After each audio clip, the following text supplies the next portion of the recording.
Comment éviter de perdre de l'argent avec l'immobilier? Eh bien, en évitant à tout prix ce qui s'appelle l'effet de ciseaux. Déjà, j'espère que tu vas bien. Aujourd'hui, je voudrais te parler de l'effet de ciseaux, qui est l'exact opposé de ce qui s'appelle l'effet de levier, qui permet de s'enrichir grâce à l'immobilier. Si t'as pas vu la vidéo, je te la mets juste ici. L'effet de ciseaux, c'est vraiment le pire cauchemar d'un investisseur. C'est ce qui peut vraiment plomber un investissement qui à l'origine était rentable. Alors, qu'est-ce que c'est? Comment ça fonctionne? Comment l'éviter? Je te dis tout de suite. Alors, l'effet de ciseaux, qu'est-ce que c'est? Déjà, tu le connais peut-être sous son appellation anglaise qui s'appelle le cash squeeze. En gros, l'effet de ciseaux est causé par un manque d'anticipation de ses frais et notamment de son imposition à venir, donc dans le futur. Ça intervient en gros quand les loyers ne permettent plus de payer toutes ces charges et qu'on arrive du coup en négatif, en fait, qu'on perd de l'argent avec un investissement qui à la base ne nous en faisait pas perdre. Donc en gros, comment ça fonctionne? Quand on achète un bien immobilier, on choisit un mode d'exploitation, donc c'est-à-dire si on le loue en nu, en meublé, etc. Et donc on choisit une fiscalité qui va avec, notamment le LMNP, qui est très prisé. Pareil, j'ai fait une vidéo à ce sujet où je t'explique tout, je te la mets ici.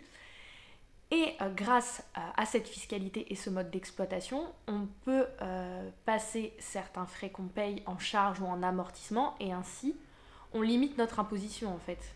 Parce que fiscalement, on va déduire toutes ces charges, ce qui va nous permettre d'avoir une imposition calculée sur vraiment peu ou rien du tout.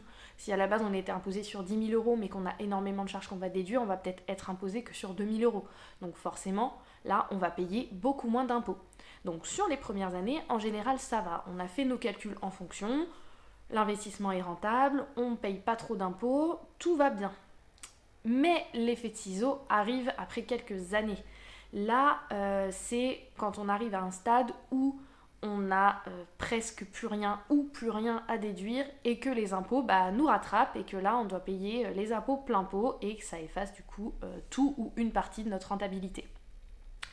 Comment donc éviter cet effet de ciseaux? Parce que clairement, personne n'a envie de se retrouver dans cette situation. Il y a plusieurs stratégies. Tout d'abord, comme c'est un achat immobilier, évidemment, on est toujours sur du long terme, ça je le dirai jamais assez. Donc c'est hyper important d'avoir la plus grosse trésorerie possible, même quand on se lance. En vrai, moi je n'ai pas fait ça, mais je recommande à personne de faire comme moi. Vraiment, ayez le plus d'épargne possible. Mettez toujours de l'argent de côté, même si c'est un petit peu. Pareil, je donne des astuces par rapport à ça dans cette vidéo que je te mets juste ici. N'hésite pas à aller voir. Donc la base, avoir le plus d'épargne possible et ainsi pouvoir prévoir un peu les coups durs qui viendraient qu'on n'aurait pas prévus. Il y a également une autre stratégie qui est très répandue. Donc on achète un bien. Pendant les premières années, on a des charges et des amortissements qui réduisent notre imposition. Et dès qu'on commence à ne plus rien avoir à déduire, on rachète un autre bien qui nous crée de nouveau des amortissements et des charges qui permettent de réduire notre imposition, etc. Donc c'est une stratégie qui est vraiment assez répandue, mais attention quand même par rapport à ça, déjà parce que ça peut être vraiment épuisant en fait, parce qu'on est toujours obligé de prévoir le coup d'après, d'être en recherche d'un bien, etc. Et ça peut être aussi très compliqué parce que même avec cette stratégie, et même si les investissements du coup restent rentables parce qu'on a toujours des déductions d'impôts qu'on peut faire, au bout d'un moment, on explose notre capacité d'endettement, clairement, et la banque dira stop. Il y a toujours un moment où, malheureusement, on ne peut plus emprunter. Donc il faut vraiment faire attention, parce qu'en misant uniquement sur cette stratégie, on peut se retrouver bloqué. Et là, comment ça se passe une fois que tout a été déduit, etc. Après, le mieux, dans ce cas-là, c'est d'arbitrer et de revendre. Mais voilà, c'est vrai que si votre stratégie, c'est de vous construire un gros patrimoine et de vivre, en tout cas, de tout ou une partie des loyers, voilà, il faut vraiment faire attention à ça. Donc la solution vraiment qui est pour moi bien sûr avec l'épargne la bonne solution, c'est vraiment d'anticiper au maximum. C'est-à-dire que dès son premier achat déjà, on fait vraiment des calculs précis de ce qu'on va gagner avant impôt, de ce qui va nous rester après impôt pour déjà un peu se rendre compte de si le bien est vraiment rentable, même avec une imposition dite maximale, c'est-à-dire sans amortissement, sans charge, etc., sans déduction. Vraiment, je ne le dirai jamais assez, il faut anticiper au maximum, faire ses calculs au plus précis possible. Tant pis, ça peut peut-être être un peu plus long pour trouver un bien, mais si derrière on a la tranquillité d'esprit de se dire qu'on a bien calculé et qu'il restera rentable, ou en tout cas qu'il ne nous coûtera pas d'argent, donc en gros une opération blanche, même en ayant l'imposition à son maximum, c'est quand même vraiment mieux que d'avoir peur d'avoir cet effet de ciseau et de devoir réinjecter constamment. D'accord?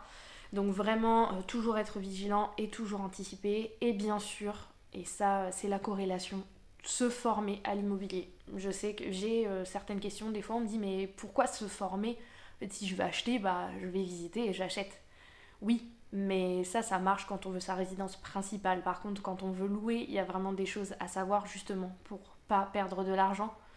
Il y a, voilà, en termes de fiscalité, etc., il y a beaucoup de choses à savoir. Comment choisir son bien, comment choisir un secteur aussi qui va nous permettre de louer. Parce qu'il y a aussi des secteurs où malheureusement ça se louera peut-être pas ou difficilement. Donc voilà, c'est toutes ces choses à voir pour s'assurer au maximum que le bien ne nous coûtera pas plus d'argent que prévu. Donc j'espère que cette vidéo t'a plu, que bien sûr si tu te lances tu seras dans la team effet de levier et non effet de ciseau parce que c'est quand même le but.